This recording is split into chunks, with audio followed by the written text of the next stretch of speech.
Okay, welcome back to the Tuesday night lecture at the LA Chess Club. In following along with our historical games, we did two earlier games with Napoleon Bonaparte.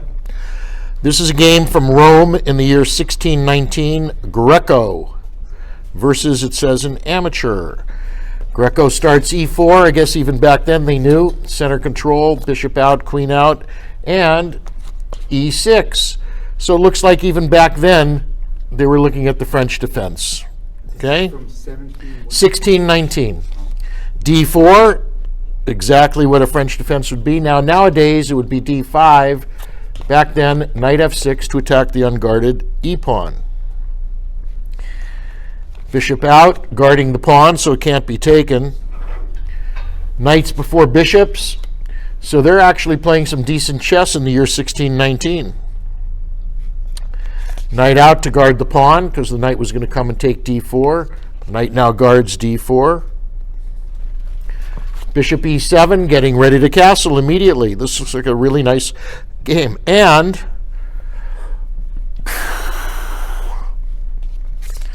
White says, I'm going to make you think about castling.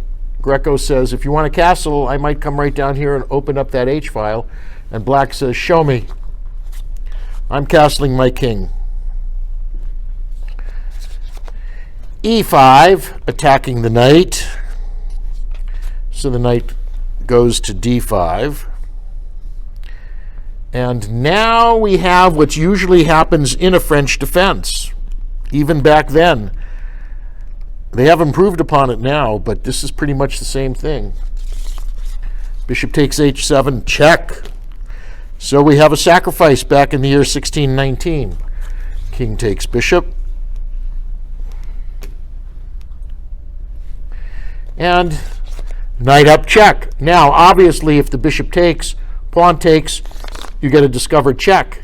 What's going to happen is when the king goes back to g8, the queen's going to come up here, and it's going to be an unstoppable mate at h8. So he's got to watch out for this. Sure enough, bishop takes knight. Pawn takes bishop, discovered check.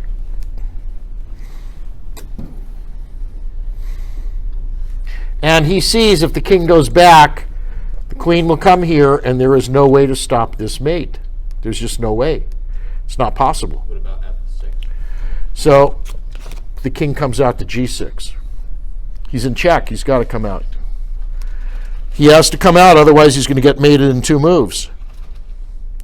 So, sure enough, queen out, guarded by the rook, check. It's not mate. Not mate. Oh. King f4. Queen check from behind. Blocking with a pawn, very clever. Queen down to h3, check on this diagonal. The only move. Mate. So even in 1619, they knew about the bishop sack. There is a variation of the French defense where both bishops, the light square and the dark squared bishop, sacrifice themselves at g7 and h7 for the two pawns, open up the king, and the king will get checkmated after the double bishop sack. Some of those games have been played, and I believe that Jack Peters, the former columnist of chess for the Los Angeles Times, was on the receiving end by Tativ Abrahamian, who was a local female grandmaster who did that to him at the time. It's a few years ago. But I remember in a major tournament, I believe, and Jack talks about it, how really nice it was, too, that Tativ came up with that. Why does Mick recommend the French? Because if you play correctly, this will not happen. You have to be aware that it could happen. If you're a novice to the French, it might happen. So if you're going to play the French, just get a book and take a look at those variations, and once you see them, you'll know how to stop them. I mean, think they call that the Greco attack. That's right, exactly. And that's probably because Greco started it in 1619 in Rome. Very good. Rid of that knight on f6, and the whole king side is in danger. So, and here black castled and did what he was supposed to do. He got his king out of the center to the corner, and it still wasn't enough. Chess is a very, very subtle, difficult game, and you have to master all phases of it. And you have to be ready at any time for any kind of sacrifices. Okay, let's jump ahead 300 years or so, 350 years. United States, 1942, it looks like it's the U.S. Championship. Mr. Lewis is white, Mr. Dayton is black. E4, great opening move, controls center square, bishop out, queen out. Good enough for white, certainly good enough for black. Knight F3, attacking the unguarded pawn. Knight C6, guarding the pawn. And bishop to C4. Now, depending on what black does, we may have a Joko piano opening. This looks like the Berlin defense nowadays. Knight attacks the unguarded pawn at E4. Okay, so. Ooh. How interesting is this? All right, what happens here? The fried liver. Yeah, the fried liver attack is very interesting. Oh, he did that to me. Well, knight to king, bishop 3, knight to king, bishop 3. So, first, knight takes pawn first, right? So, e4, e5, here, here, not here. Oh, wait a minute. I'm looking at the second game. This is correct. This is correct. This is correct. Bishop b4, knight here. Ah, white castles. This is all correct. I'm correct. And now we find out what happens when the knight takes this pawn after you've castled. White is offering that pawn on the e file. Okay. The rook comes over and attacks the unguarded knight. Black attacks the bishop and protects the knight at the same time. The knight just retreats. Remember, white's still down a pawn.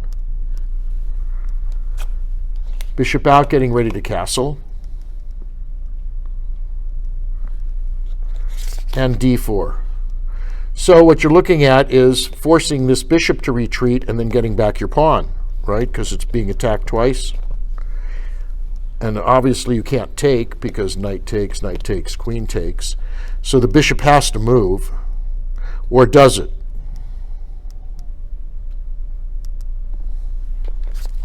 Knight takes pawn.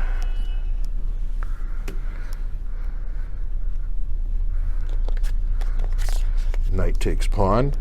So white is still down one pawn. Black has three pieces in the center. White has two, but that extra move is a castled king.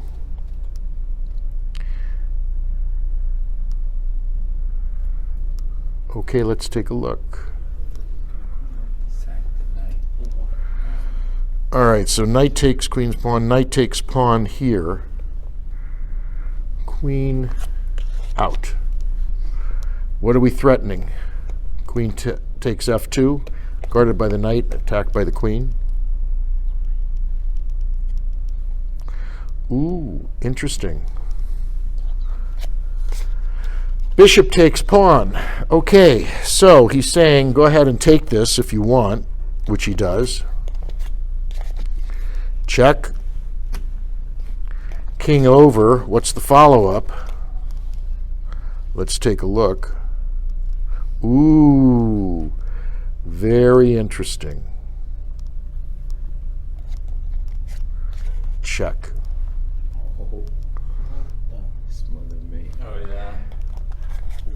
King must take as the only move.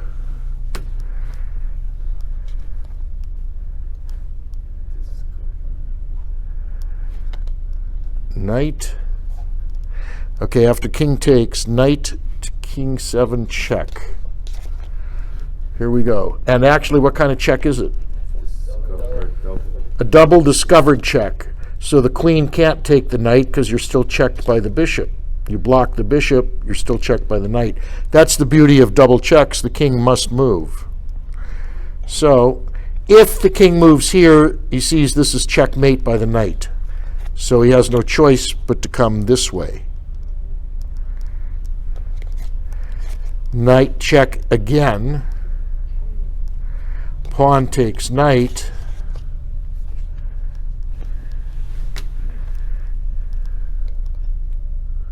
Knight takes pawn mate. Wow.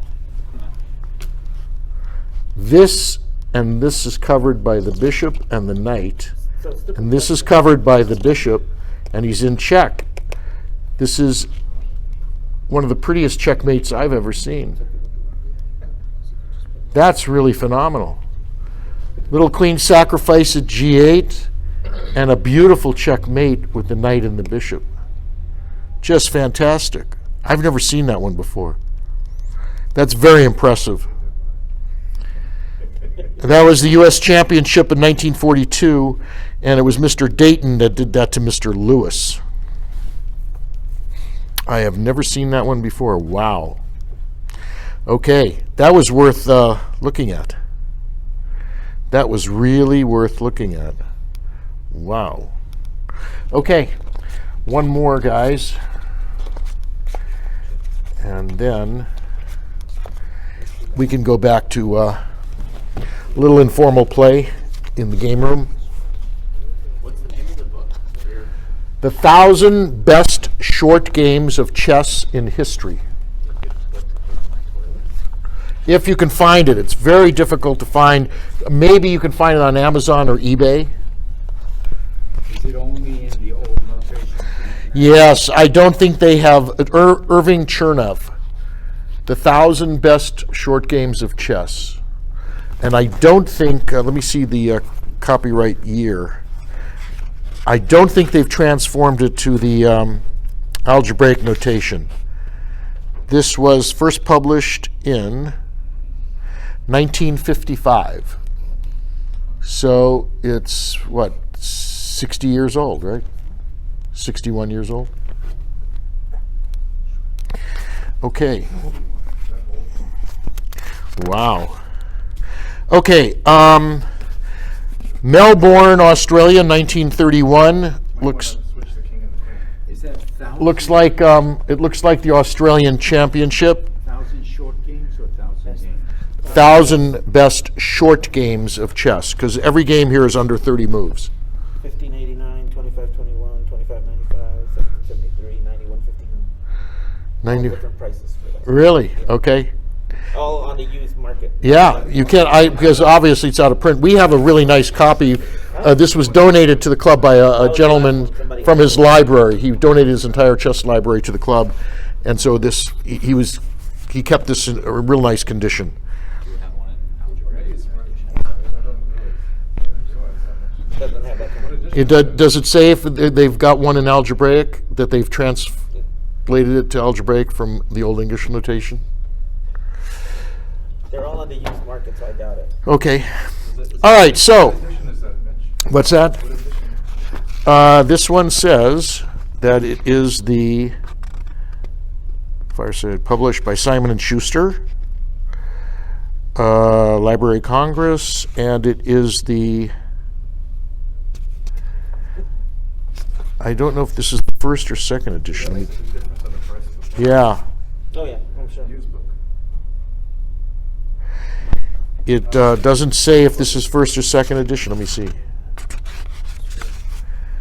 And they got different pictures. This does not say if it's first or second edition, but when it came out, it was $33 brand new. They have a hardcover for $25.51. That's not bad. That's not bad. If you can, I would get that one, because this was $33 US, 1955. All right.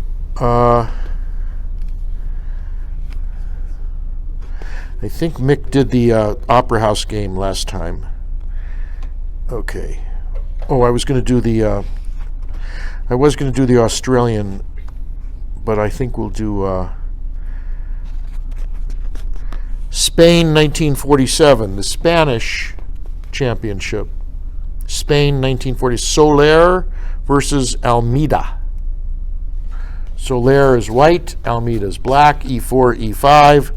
And great, I love it. Finally, the King's Gambit. We haven't seen one of these in a long time. The last time this played at the World Championship level was Nakamura about 3 or 4 years ago. He played it. Like Mick said last week in his lecture, if you really want to learn about tactics, play a lot of King's Gambit for fun, okay? And you will get all kinds of fireworks immediately, okay? Bishop out, he's not taking, he's developing. Black already knows. Knight f3 to stop the queen from checking over here immediately. And black just goes around developing. Now he's going to get his light squared bishop out along the nice diagonal. White says, I'm going to fight you for the center immediately. Pawn takes pawn. A few weeks ago. What? 2 weeks ago. What? I was here last week. Yeah, Mick did a lecture last week. You did? Yeah. He sure did. Knight takes pawn. Well, I don't think he did actually. You did the lecture last week. Yes, I did? Yeah. Last week.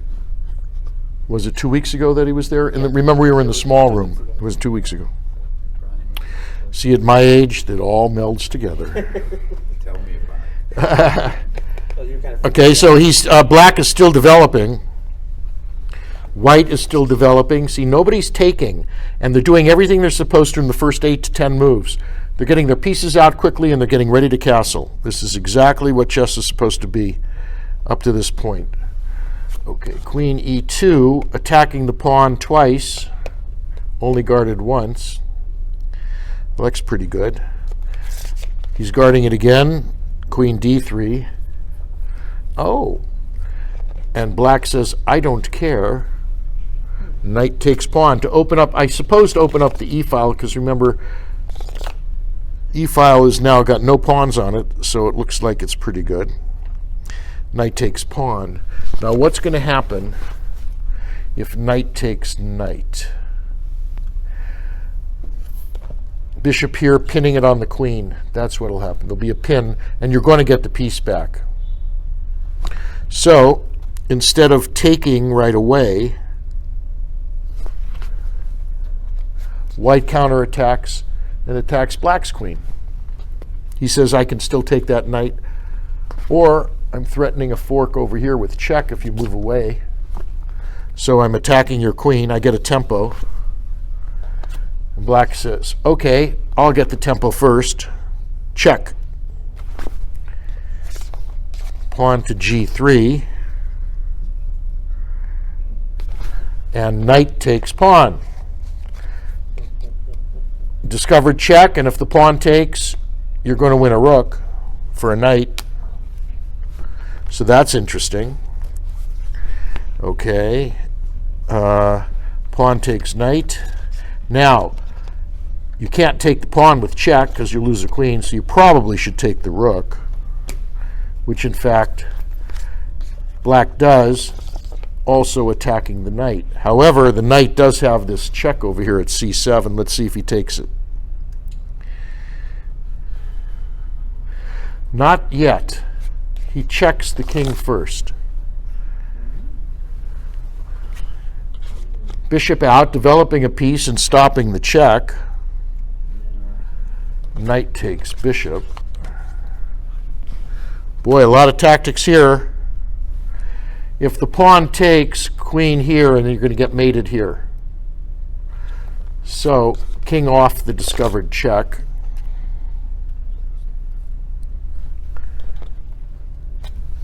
Check again. Keep checking. You might find a mate. Rook takes knight.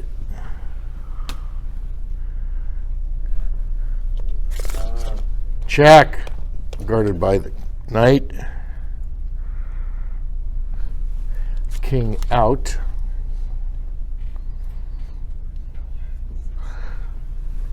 Queen takes pawn, check. Still guarded by the knight. King takes knight. Oh. Queen takes knight pawn, skewering the... So he doesn't move the king, he blocks. Check over here. Here. And mate. Wow. Again, guys, if your king is your most advanced piece, although the queen is the most advanced, second most advanced, you're in deep trouble. So a couple of sacrifices to keep you from castling, forcing the king onto a march, and this is what will happen. So black has 5 pieces, white only has 4, and these didn't even get developed. But he used all the others for sacrifices to force the king on a march. This is the nature of chess. You really have to just every single move, and from the very opening, it's not just by rote. You can't just memorize a pattern. You have to see what's going on every single move and try to evaluate it. There's always a plus and there's always a minus in chess for every single move. Does the plus outweigh the minus? And if you say yes, then you make the move. And if you're wrong, this is what will happen. So, that's why they have 8 levels of chess: grandmasters, regular masters, experts, A players, B players, C players, all the way down to J players. And if a C player plays a grandmaster 1,000 games, in theory, he's going to lose all 1,000 games. So if you're within 2 levels of your opponent, 400 points, you're competitive. I think more than 400 points, it has to be an aberration if somebody wins somebody that's more than 400 points above them. Now, that being said, a lot of kids that are studying chess don't play a whole lot of tournaments, and their understanding of the game may increase literally over a period of weeks from 1,000 to 1,800.